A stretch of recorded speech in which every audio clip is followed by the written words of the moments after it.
Online স্কুলের পক্ষ থেকে সবাইকে স্বাগতম। বালুপাড়া ফুলমতি বালিকা উচ্চ বিদ্যালয়। আমি নার্গিস সুরাইয়া, সিনিয়র শিক্ষিকা। আমি আজ নবম ও দশম শ্রেণীর হিসাব বিজ্ঞান বিষয়ের তৃতীয় অধ্যায় থেকে কিছুটা আলোচনা করব।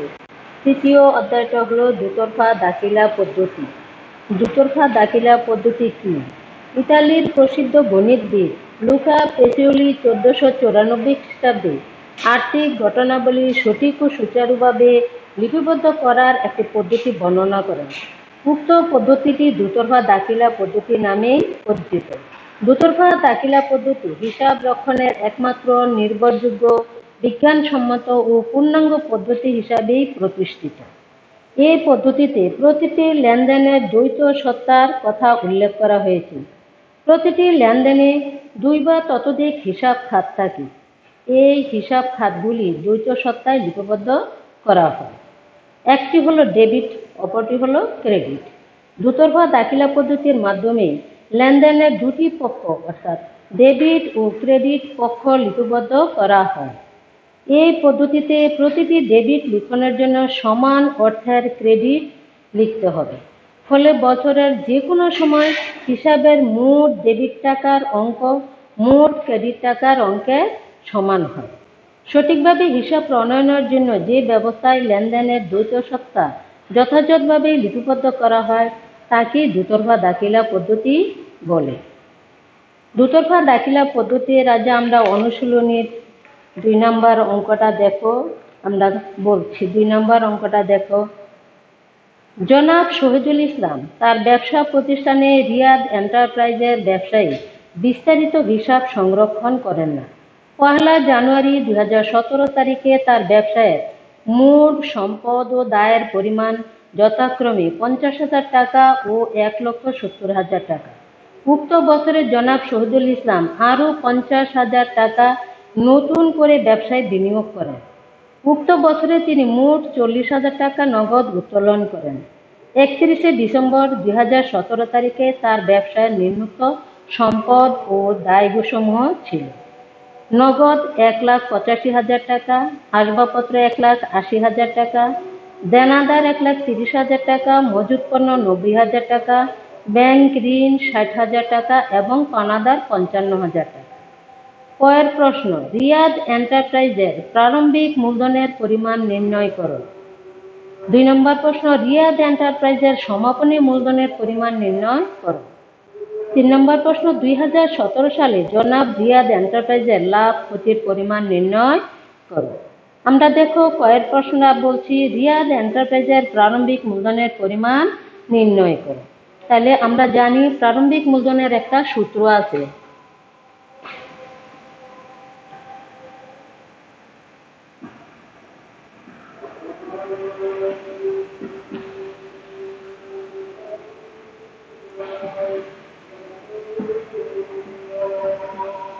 প্রারম্ভিক মূলধন সমান সমান প্রারম্ভিক মোট সম্পদ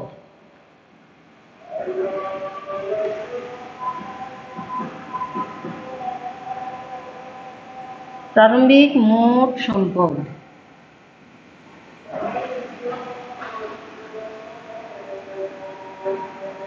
মাইনাস প্রারম্ভিক মোট দায়।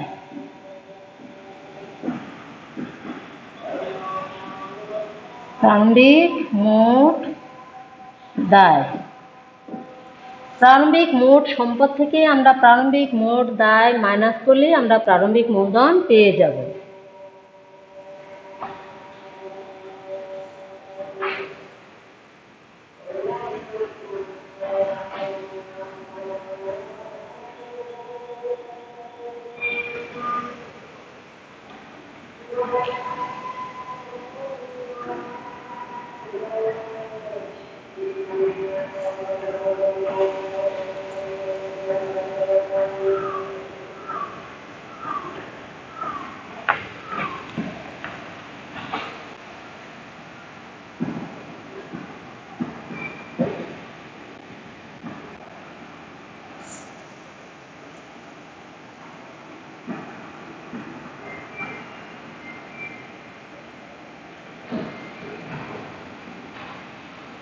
পরিমাণ টাকা।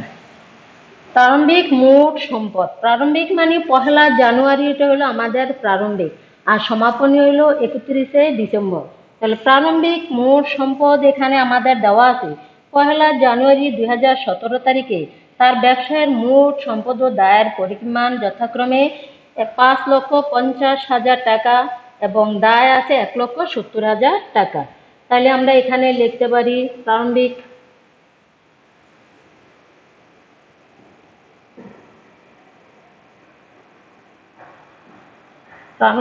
মোট সম্পদ। প্রারম্ভিক মোট সম্পদ দেওয়া আছে 5,50,000 টাকা।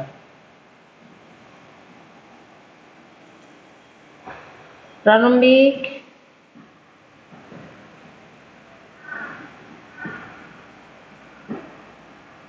মোট দায়, প্রারম্ভিক মোট দায় দেওয়া আছে 1,70,000 টাকা।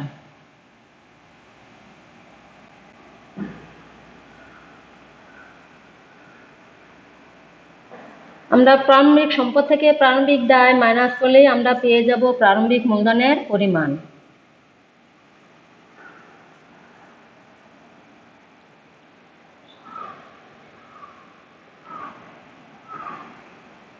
এক 2, 2 আছে 5 হবে 3 হলো 3,80,000 টাকা।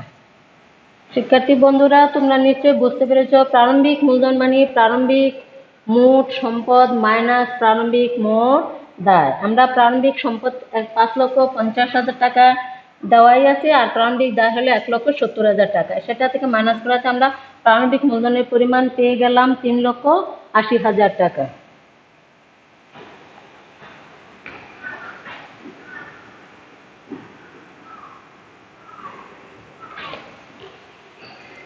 এবার আমরা আসি দ্বিতীয় প্রশ্নে। জিয়াদ এন্টারপ্রাইজের সমাপনী মূলধনের পরিমাণ নির্ণয় করো।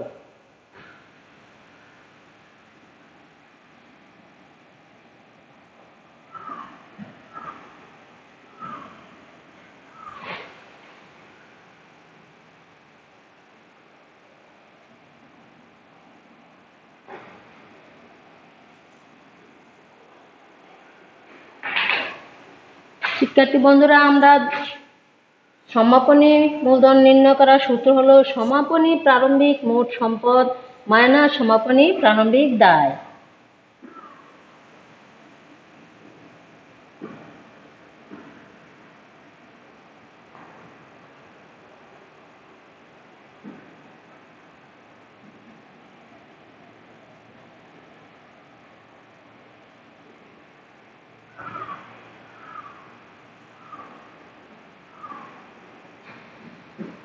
সমাপনী মোট সম্পদ মাইনাস সমাপনী মোট দায়।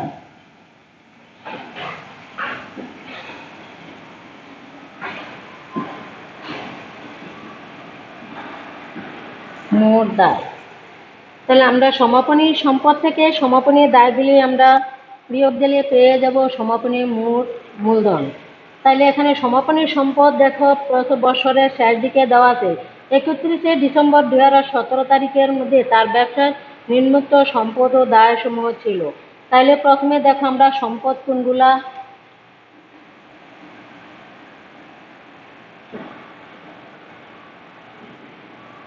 সম্পদ সমূহ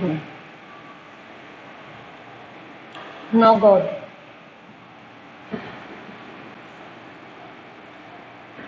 নগদ 1,85,000 টাকা।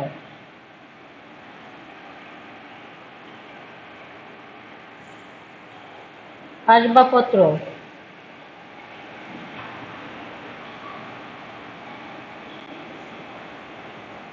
1,80,000 টাকা।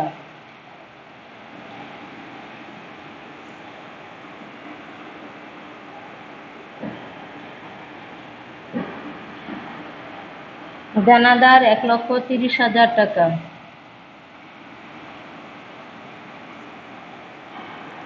মজুত পণ্য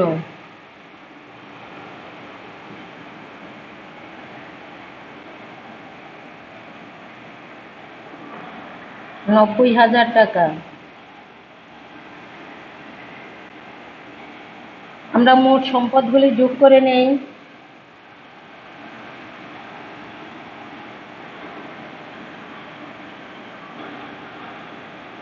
নয়, 9, 10, 11, 12, 12 8 20, 20 আর 8 28, 28 8 হাতে তাই 2, 2 3, 4, 5, 5,85,000 টাকা।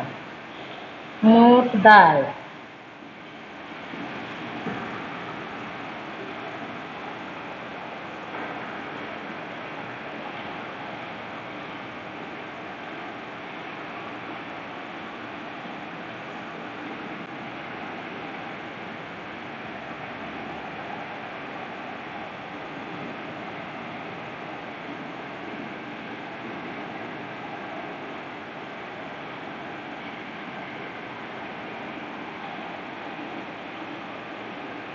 ঋণ 60,000 টাকা।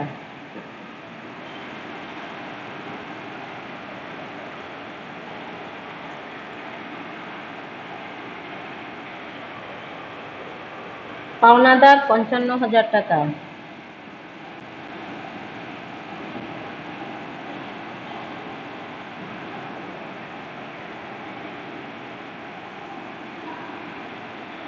সেটা আমরা যোগ করি।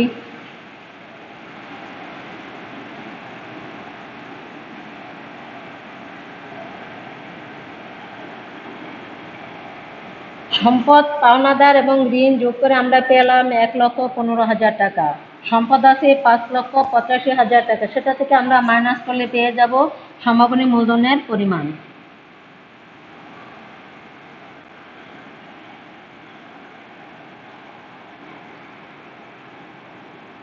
$4,70,000 টাকা। সমাপনী মূলধন পেলাম আমরা 4,70,000 টাকা।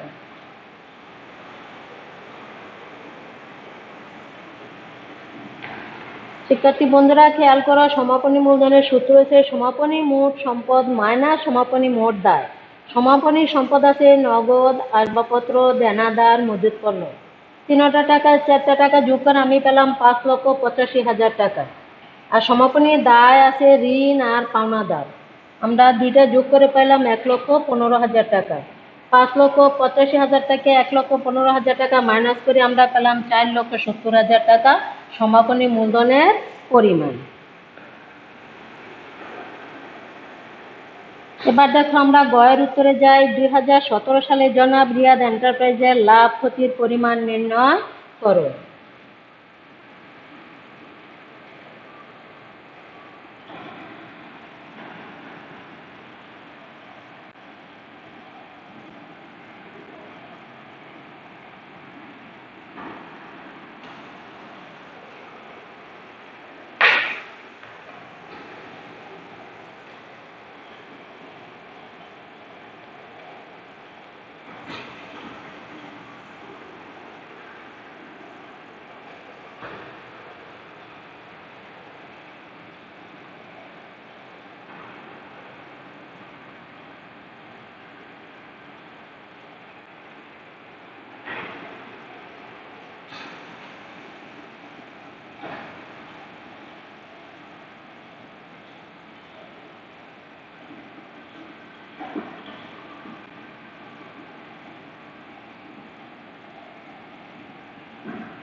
সমাপনী মূলধন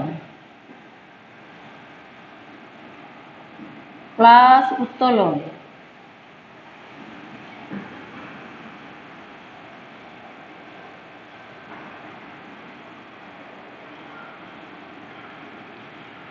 মাইনাস প্রারম্ভিক মূলধন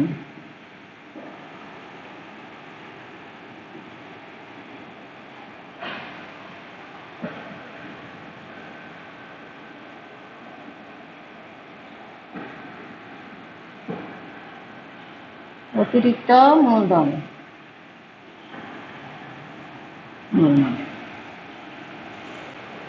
লাভ ক্ষতি পরিমাণ সমাপনী মূলধনের সাথে আমরা উত্তোলন যোগ করব, আর পরে প্রারম্ভিক মূলধনের সাথে অতিরিক্ত মূলধন যোগ করব। তাহলে আমরা দেখো সমাপনী মূলধন পাইছি 4,70,000 টাকা।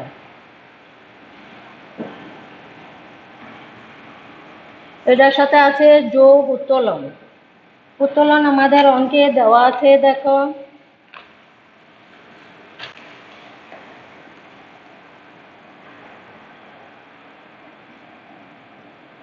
উক্ত বছরে তিনি মোট 40,000 টাকা নগদ উত্তোলন করেন।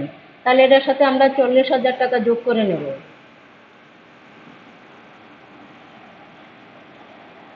প্রারম্ভিক মূলধন পাইছি আমরা 3,80,000 টাকা।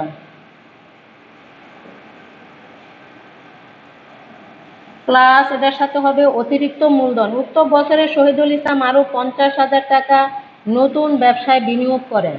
তাহলে 50,000 টাকা।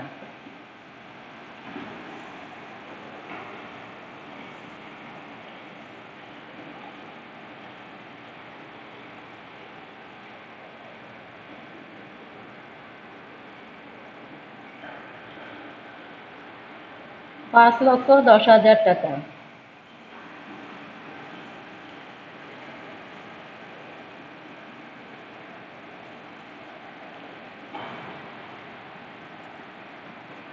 আট পাঁচ 13, 3 হাতে থাকে 1 টেনে রেখে 4,30,000 টাকা। তাহলে আমরা এবার এটার যোগফল থেকে আমরা এটা বিয়োগ করলে আমাদের লাভের পরিমাণ পেয়ে যাব।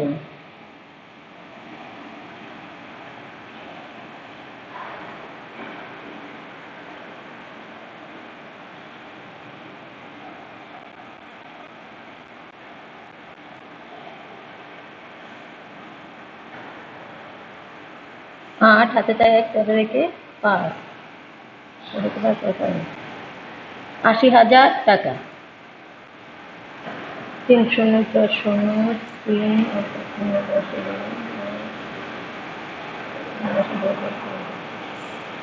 শিক্ষার্থী বন্ধুরা দেখো, সেটা সূত্র হলো লাভ ক্ষতির পরিমাণ বের করতে হলে আমার সমাপনী মূলধন প্লাস উত্তোলন, সমাপনী মূলধনের সাথে উত্তোলনটা যোগ করবা, মাইনাস প্রারম্ভিক মূলধন প্লাস অতিরিক্ত মূলধন। প্রারম্ভিক মূলধনের সাথে আমি অতিরিক্ত মূলধন যোগ করব, তখন সেটার যোগফল থেকে আমরা ওইটার যোগফলটা বিয়োগ করলে আমরা লাভ ক্ষতি পরিমাণ পেয়ে যাব। তাহলে আমরা লাভের পরিমাণ এখানে পেলাম 80,000 টাকা। আশা করি শিক্ষার্থী বন্ধুরা তোমরা বুঝতে পেরেছো। পরবর্তীতে আবার দেখা হবে। ভালো থাকো, সুস্থ থাকো এই কামনায় আজ এখানে বিদায় নিলাম। আল্লাহ হাফেজ।